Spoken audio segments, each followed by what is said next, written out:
Hello, and welcome to this fifth podcast in the Orthodoxy Transforming Spirituality series.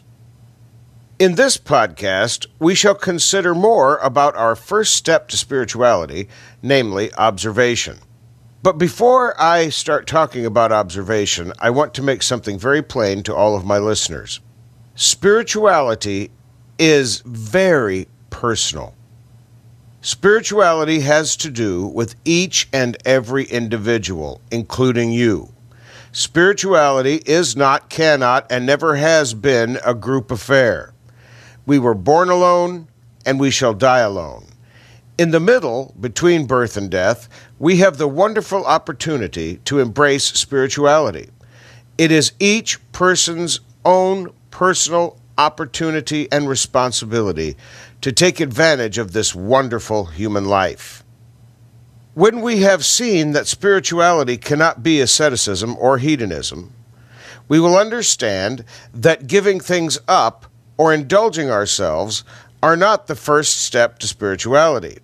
We have also noted that before we approach or consult a holy text, a spiritual teacher, or other resource, our first step to spirituality is our own personal observation, with our own two eyes, with our own mind, of our own surroundings, so that we may get a grasp of the spirit of the matter, namely, what is our own personal, real situation.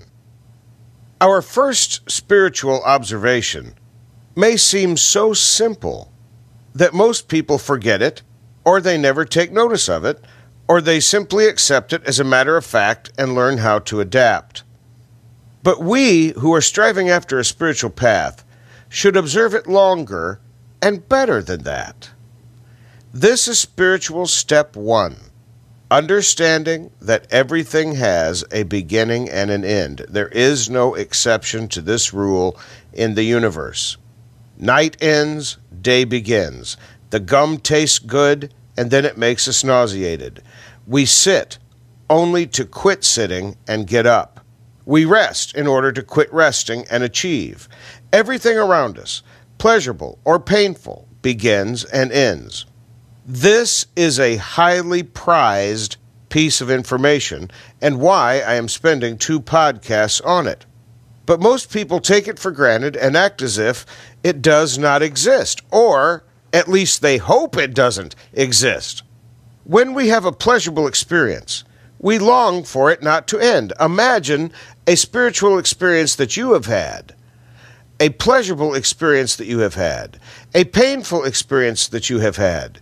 You have longed for it to not end, or to begin, or to exist forever. However, the moment we long for an experience not to end, it begins to end because we thought of it ending. We create fear because we do not want pleasure to end. If we are having a painful experience, we long for it to end, but it usually doesn't end fast enough. So we imagine the pain will go on forever, and what do we create? Fear. Yet, we know that no matter how bad something is, it cannot last forever. This very moment, I am creating this podcast, and I am listening to the birds outside my window. Each tweet, each song has a start and a finish. Imagine the noise if the birds did not have to have a start and a finish. What if they started, never changed their note, and never finished? Why, the noise would be intolerable. It would no longer be pleasurable, and I would long for it to end. Ironically, I would want the birds to quit singing. Let's speak a moment about believing the first step that is spiritual, that everything has a beginning and an end. It is one thing to give mental assent to this undeniable truth. All of us might say, sure, everything has a beginning and an end, so what? When we look deeply at the conditions in which we live, we may admit that we see that everything has a beginning and an end, and chalk it up as, well, that's just the way things are. So what? This profound truth that everything has a beginning and an end, and we may respond, so what?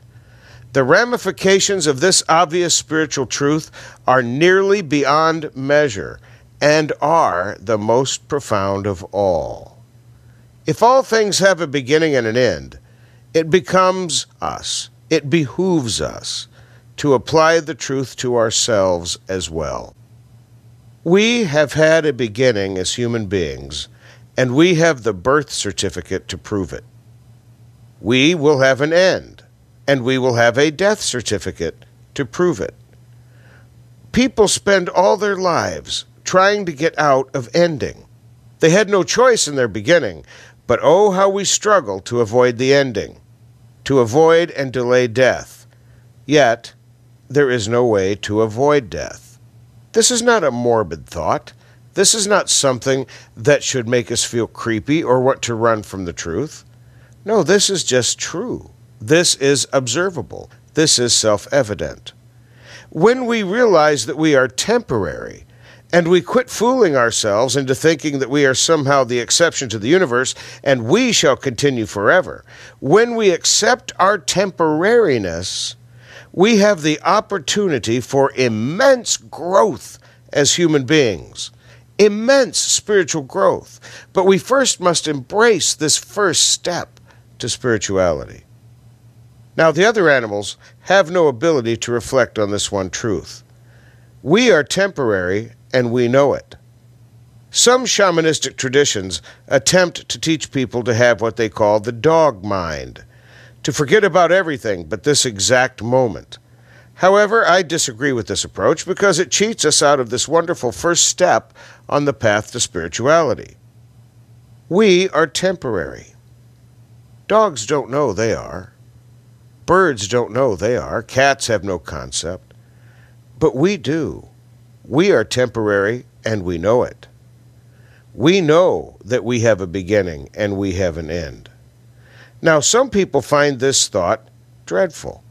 They schedule their lives wall to wall, chasing the illusion that they can somehow become so busy that they would find no time to have an end. They make themselves feel indispensable and trick themselves into believing that the world could not go on without them. Other people gather things around them in order to feel safe. They make oodles of money, thinking they will be too set or too rich or too famous to die. After all, they might reason with themselves, death is for the lower classes and for the poor, not for those of privilege. But we do not have to go to that much trouble, for this step on the path is also very liberating. Anything we presently experience, no matter how good or how bad, is temporary. We shall not matter in the slightest in 100 years. Think about that for a moment. How important will your present existence be in 100 years? Few people will even remember our names. We will be a statue bragging about immortality while sticking impotently out of the desert sands, like Shelley's great Ozymandias. Broken upon the sand he lay, and on the inscription it said, I am Ozymandias, King of Kings.